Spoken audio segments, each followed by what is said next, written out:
Sabi nga, walang lihim na hindi nabubunyag. Ang isang pagkakamali, hindi yan magde-define ng pagkatao mo. Pwede ka pa ring bumawi.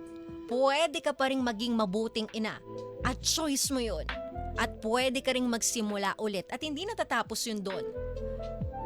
Pero sa pagkakataong ito, mas masarap huminga, mas masarap mabuhay araw-araw dahil alam mong wala kang tinatago.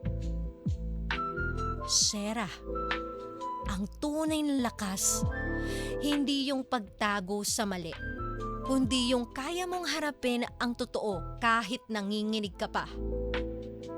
At kung sakaling magulo ang kahinatnan, tandaan mo minsan kailangan masira ang isang bagay para maitayo uli na mas matibay na pundasyon.